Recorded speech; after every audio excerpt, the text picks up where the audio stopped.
Halloween the game is almost here, and I believe a good portion of the community is excited to jump into Haddonfield on day one. But there is another option that I think players are probably going to consider: waiting and watching.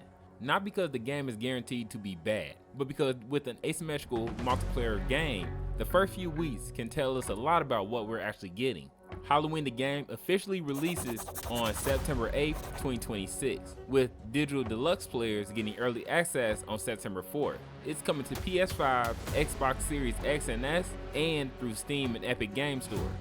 So if you're trying to decide whether to buy immediately or wait, here are 5 things I would personally watch. The first thing I'm watching is how quickly players can actually get into a match. We don't know exactly how the final matchmaking system will behave, but this is extremely important for an asymmetrical game. If you finish a match, get disconnected, or simply want to play another round, you don't want to spend 10 minutes staring at a lobby. A healthy community should mean players can consistently find matches without long waits. And I want to make one thing clear: I'm not expecting instant matchmaking every single time, but if players are regularly waiting several minutes just to get into a game, that's something I would consider a warning sign.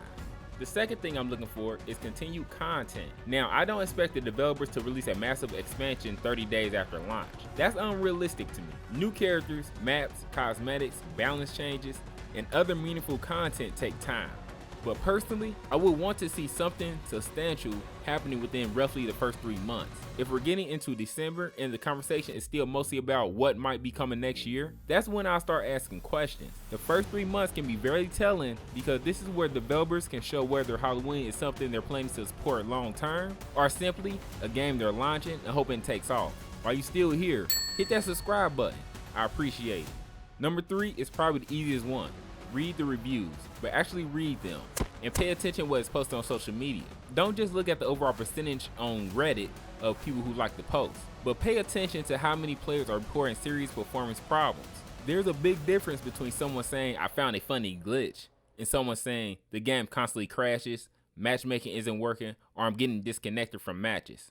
Minor bugs happen in almost every game. What I'm looking for is repeated complaints about problems that directly affect the ability to play. I wouldn't make a decision based on 5 negative reviews. Look for patterns. Dozens or hundreds of players are independently reporting the same serious issue. That's much more meaningful. The fourth sign is something that doesn't cost you anything.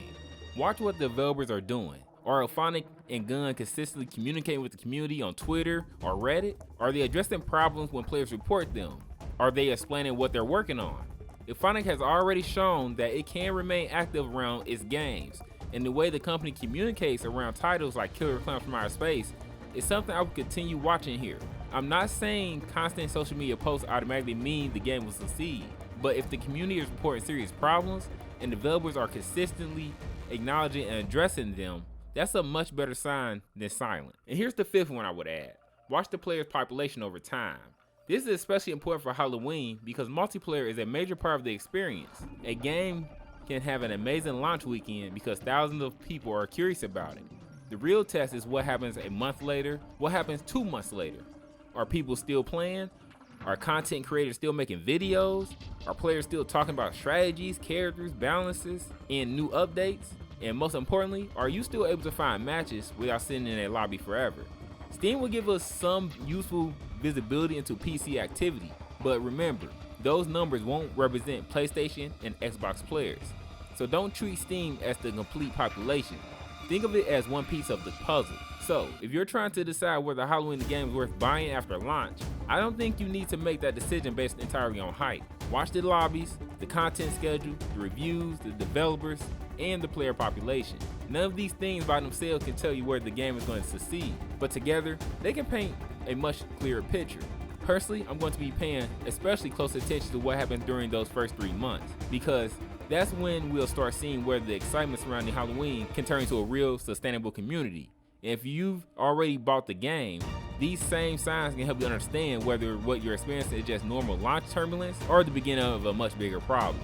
The game has gone gold, so the time is now. Let's see what the reunion tour of Elphonic and Gun cooked up. Welcome to Mr. Unleashed World.